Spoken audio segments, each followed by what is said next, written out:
नमस्कार, मैं हूं आपके साथ निशु शर्मा और आप देख रहे हैं एचएनएन न्यूज। बुलेटिन की शुरुआत करेंगे राजधानी लखनऊ से बड़ी खबर के साथ। सीएम योगी आदित्यनाथ की बिहार में आज 4 जनसभाएं रहने वाली हैं। सुबह 11:50 पर दरभंगा में रोड शो होगा। जनसभा वो करेंगे। 1:15 पर मोहिउद्दीननगर में विधानसभा में जनसभा करेंगे। दोपहर 2:35 पर लखीसराय विधानसभा में रैली करेंगे। 4:10 पर बैकुंठपुर विधानसभा में होगी। तो ताबड़तोड़ तरीके से सीएम योगी आदित्यनाथ की जनसभाएं आज आप देखेंगे कि किस तरीके से बिहार विधानसभा चुनाव में तमाम समीकरणों को साधते हुए सीएम योगी आदित्यनाथ नजर आएंगे। और ऐसे में बिहार का विधानसभा चुनाव इस बार और ज्यादा दिलचस्प है, क्योंकि एनडीए की मुश्किलें और ज्यादा इस बार दोगुनी हुई है, क्योंकि प्रशांत किशोर भी चुनावी मैदान में है।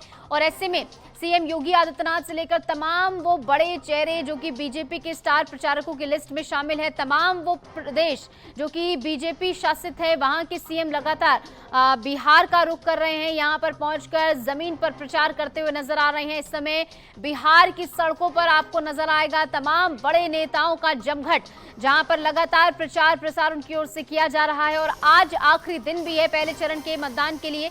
तो ऐसे में आज के दिन चुनावी शोर थम जाएगा शाम के समय, लेकिन उससे पहले आप देखेंगे ताबड़तोड़ प्रचार दोनों ही ओर। और सीएम योगी आदित्यनाथ आज 4 जनसभाएं करने वाले हैं। दरभंगा में रोड शो होगा, मोहिउद्दीननगर में उनका रोड शो रहेगा, जनसभा यहां पर करेंगे। लखीसराय में भी उनकी रैली होने वाली है। तो कुल मिलाकर ये 4 जगह हैं जहां पर सीएम योगी आदित्यनाथ पूरी सक्रियता के साथ नजर आएंगे। और बिहार विधानसभा चुनाव के मद्देनजर जो बीजेपी के तमाम स्टार प्रचारक हैं और जो सबसे ज्यादा पॉपुलर कह सकते हैं कि सीएम योगी आदित्यनाथ हैं, क्योंकि जहां जहां वो प्रचार करने पहुंचते हैं, जो उनका स्ट्राइक रेट है, इवन प्रधानमंत्री नरेंद्र मोदी से भी अच्छा उनका स्ट्राइक रेट है। जहां पर प्रचार करने पहुंचते हैं वहां पर बीजेपी के पक्ष में माहौल बनाते हैं, विपक्ष को आड़े हाथों लेते हैं। क्योंकि अब तक आपने देखा है सीएम योगी आदित्यनाथ का वो रुख जहां पर लगातार पूरे विपक्ष पर हमलावर हैं, एक साथ आकर जो है पूरे विपक्ष को आड़े हाथों ले रहे हैं। क्योंकि इससे पहले जब आपने दरभंगा में उन्हें सुना, तब भी उन्होंने कहा कि इंडी गठबंधन में 3 बंदर हैं, जिनमें से एक अच्छा देख नहीं सकता, एक अच्छा बोल नहीं सकता और एक अच्छा सुन नहीं सकता। तो कुछ इस अंदाज में चुटकी लेते हुए सीएम योगी आदित्यनाथ विपक्ष के ऊपर नजर आ रहे हैं। पूरे विपक्ष को आड़े हाथों सीएम योगी आदित्यनाथ ले रहे हैं लगातार। और आज 4 जनसभाएं होंगी, तो किस कदर वो जो है विपक्ष पर निशाना साधेंगे, देखना बेहद ही दिलचस्प होगा।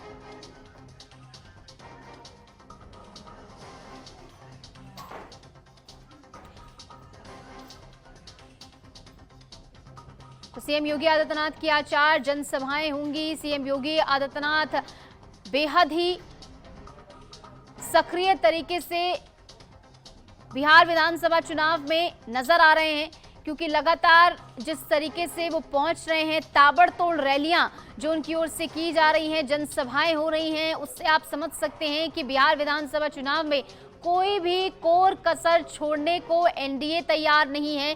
किसी भी पहलू पर अपनी तैयारियों को जो है ढील नहीं दी जा रही है एनडीए की ओर से, क्योंकि एनडीए जानती है कि इस बार का चुनाव जो है वो हर बार से ज्यादा कठिन है, क्योंकि इस बार का मुकाबला महज महागठबंधन से नहीं बल्कि प्रशांत किशोर से भी है। तो ऐसे में अपनी तैयारियों को दोगुना तिगुना तेज एनडीए की ओर से किया गया है। तमाम बड़े चेहरे, जहां पर प्रधानमंत्री मोदी को आपने देखा है, गृह मंत्री अमित शाह को देखा है, जेपी नड्डा भी आज पहुंच रहे हैं। और ऐसे में सीएम योगी आदित्यनाथ जो कि लगातार सक्रिय बने हुए हैं, अलग अलग जगहों पर पहुंच रहे हैं, जनसभाएं कर रहे हैं और लगातार तमाम समीकरणों को साधने का जिम्मा जो उन्होंने संभाला है, उसी मोर्चे पर लगातार काम करते हुए सीएम योगी आदित्यनाथ नजर आ रहे हैं। और आज मोहिउद्दीननगर विधानसभा में जनसभा 1:15 पे सीएम की होगी। उसके बाद लखीसराय विधानसभा में रैली होगी और इसके बाद 4:10 पर लगभग बैकुंठपुर विधानसभा में जनसभा सीएम योगी आदित्यनाथ की रहेगी। तो इन तमाम जो पूरे स्केड्यूल हमने आपको बताया है कि 4 जगहों पर सीएम योगी आदित्यनाथ जाएंगे। और इससे पहले भी आपने सीएम योगी आदित्यनाथ की सक्रियता देखी है कि किस तरीके से बिहार विधानसभा चुनाव में कानून व्यवस्था को एक बड़ा मुद्दा उनकी ओर से बनाया गया है कि जिस तरीके से उत्तर प्रदेश में कानून व्यवस्था कायम है, वैसे बिहार में भी की जाएगी।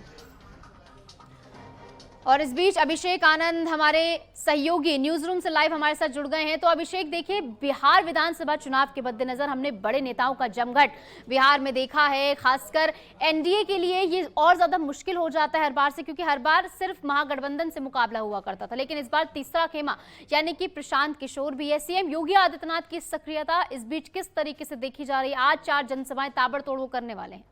बिल्कुल निशु, क्योंकि आज जो है आखिरी दिन है चुनाव प्रचार प्रसार का है, तो ऐसे में जिस तरीके से सीएम योगी आदित्यनाथ पिछले समय से आप देख रहे हैं किस तरीके से बिहार विधानसभा चुनाव को काफी नजदीकी से देख रहे हैं और लगातार विपक्ष पर जिस तरीके से वो हमलावर हैं, तो ऐसे में सबसे ज्यादा डिमांड जो है वो उनका ही है, क्योंकि पीएम मोदी भी स्टार प्रचारक हैं, सीएम योगी आदित्यनाथ भी स्टार प्रचारक हैं। तो ऐसे में एक बड़ा फेस बना हुआ है इस बार विधानसभा चुनाव में। किसी भी पार्टी के लिए भी कोई भी जो वोट जो लोग जो वोट डालने वाले हैं, किसी के लिए भी सबसे ज्यादा महत्वपूर्ण ये है कि जिस तरीके से उन्होंने मैनिफेस्टो जो निकाले हैं वो कितना कायम रहने वाला है। ऐसे में लखीसराय में जिस तरीके से उनका एक प्रचार प्रसार है, तो लखीसराय भी जो है वो काफी ज्यादा सक्रिय एरिया है। तमाम चीजों को ध्यान में रख करके भी वहां के लोग जो हैं वोट डालते हैं। इसको लेकर के भी पहले से भी हमारी मैं भी वहां पर जब वहां पर था तो कई लोगों से मैं बात किया तो एक लहर वहां पर जो साफ तौर पर नजर आ रहा था, कहीं ना कहीं आरजेडी की तरफ में काफी ज्यादा लोगों का झुकाव देखने को मिला। लेकिन ऐसे में जिस तरीके से आज सीएम योगी आदित्यनाथ वहां पर जाएंगे, जब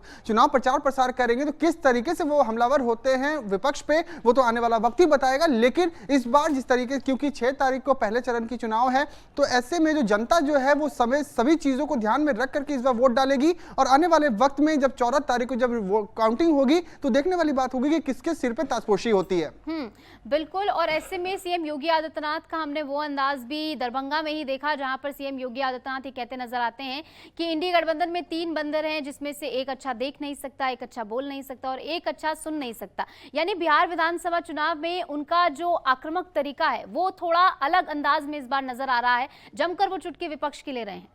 बिल्कुल निशु, देखिए जिस तरीके से दरभंगा में जब उन्होंने कटाक्ष करते हुए विपक्ष पे जो हमला किया था, उन्होंने साफ तौर पे एक नाम दे दिया था अप्पू, टप्पू और पप्पू। जिस तरीके से, क्योंकि लगातार विपक्ष के जो एलओपी जो है राहुल गांधी, उनको भी शुरुआत से ही एनडीए पार्टी के तमाम नेता जो हैं उनको पप्पू के नाम से संबोधित करते थे। जिस तरीके से, क्योंकि वो लगातार हर एक मुद्दों को लेकर के वो सड़कों पर उतरते हैं, तमाम एनडीए पार्टी को घेरने की कहीं ना कहीं कोशिश करते हैं। तो ऐसे में वो कमजोर ना पड़े, तो इसको लेकर के लगातार वो जिस तरीके से आपने देखा कि हर दिन कोई भी ऐसा दिन नहीं है जिस दिन सीएम योगी आदित्यनाथ या प्रधानमंत्री नरेंद्र मोदी जो है वो महागठबंधन पे कटाक्ष ना करते हों। लेकिन अब जो है जनता जो है सबसे पहले वो तय करेगी, क्योंकि जनता भी इस बार काफी ज्यादा जागरूक हो चुकी है, क्योंकि पलायन का जो मुद्दा वहां पर है काफी ज्यादा पुरजोर कोशिश करेंगे पलायन जो है वो खत्म हो इस बार। जो क्योंकि आरजेडी भी जो है लगातार ये कह रही है कि आने वाले वक्त में जब हमारी सरकार बनेगी तो सभी जितने भी वहां पे जो छोटे तबके के जो लोग हैं उनके एक परिवार के एक जन को एक सरकारी नौकरी दी जाएगी, पलायन जो है वो खत्म होंगे, बेरोजगारी जो है वो खत्म किए जाएंगे। तो जो जंगल राज जो बिहार में जो चल रहा है वो कहीं ना कहीं खत्म करने की कोशिश कर रही है। लेकिन एनडीए पार्टी साफ तौर पर यह आरोप लगा रही है कि जब 15 सालों की जब सरकार थी बिहार में किस तरीके से जंगल राज था, लोगों को बाहर निकलने में काफी मुश्किल का सामना करना पड़ता था, महिलाओं को काफी ज्यादा परेशानियां होती थी, जंगल राज होते, जातिवाद होता था, परिवारवाद होता था। तो ऐसे में बड़ा फैक्टर बनता चला जा रहा है। बिल्कुल। एक सवाल और जो सीएम योगी आदित्यनाथ की ओर से पूछा गया कि तेजस्वी यादव को लालू यादव का कार्यकाल याद दिलाने में शर्म आ रही है, क्योंकि बार बार वो जिक्र जिस बात का करते हैं वो अपने कार्यकाल का जिक्र करते हैं। जब वो बतौर डिप्टी सीएम काम कर रहे थे उनकी ओर से नौकरी दी गई, लेकिन अपने पुराने कार्यकाल का जिक्र, यानी लालू यादव के कार्यकाल का जिक्र वो नहीं करते हैं। बिल्कुल निशु, देखिए सीएम योगी आदित्यनाथ बराबर इस चीज को वो टोन कस करके ही बोलते हैं कि जिस तरीके से लालू प्रसाद यादव और राबड़ी देवी का जब कार्यकाल था तो किस तरीके से वो काम करते थे। आखिरकार क्यों अपने ही परिवार के लोगों को वो नाम आगे बढ़ाने की कोशिश कर रहे हैं, आगे बढ़ाते हैं। सीएम फेस को लेकर के भी उन्होंने तंज कस के कहा था कि क्यों उनके पार्टी में तो कई सारे ऐसे बड़े लीडर हैं जिनको आप सीएम फेस को लेकर के आगे नाम बढ़ा सकते थे, लेकिन अपने ही परिवार के जन को क्यों आगे आप बढ़ाए। तो ऐसे में तेजस्वी तेजस्वी यादव को जिस तरीके से उन्होंने आगे बढ़ाया है, तो ऐसे में एक बड़ा फैक्टर है। क्यों उन्होंने साफ तौर पे कहा है कि क्या एक उन्हीं के परिवार में से ही सिर्फ सीएम बन सकता है और भी कोई नहीं बन सकता। तो ऐसे में एक लगातार लालू प्रसाद यादव के बारे में जिस तरीके से उन्होंने कहा कि उस वक्त में यादवों का काफी ज्यादा आतंक मचा हुआ था बिहार में, यादव जो परिवार, यादव समुदाय के जो जितने भी लोग थे उनका पानी जो है सिर के ऊपर से चढ़ रहा था, सभी लोग जो है आतंक मचाए हुए थे। तो ऐसे में एक बड़ा फैक्टर है परिवारवाद और जातिवाद, सबसे ज्यादा मेन फैक्टर था। या पिछले 15 सालों के कार्यकाल में मैंने भी देखा कई चीजों को ध्यान में रख करके इस बार जो है वो एनडीए पार्टी भी जो है हर चीज को ध्यान में रख करके कटाक्ष भी कर रही है और जनता का कहीं ना कहीं वोट पाने की कोशिश कर रही है कि आने वाले वक्त में 14 तारीख को जो जब वोटिंग होगी। अभिषेक, जैसे कि आपने भी जिक्र किया कि लखीसराय में जब आप ग्राउंड जीरो पर पहुंचे, लोगों से आप मुखातिब हुए, उनसे बातचीत की, तो आपने ये पाया कि आरजेडी के पक्ष में वहां पर माहौल है। ऐसे में सीएम योगी आदित्यनाथ बतौर स्टार प्रचारक वहां पर पहुंच रहे हैं, तो ऐसे में लाजमी है कि वो भी वहां पर जो है तमाम समीकरणों को साधते हुए नजर आएंगे, बीजेपी के पक्ष में माहौल बनाएंगे। बहुत बहुत शुक्रिया, आप जुड़े हमारे साथ, तमाम जानकारी आपकी ओर से साझा की गई है। तो देखिए, कुल मिलाकर बिहार विधानसभा चुनाव में सीएम योगी आदित्यनाथ जो है एक्टिव नजर आ रहे हैं।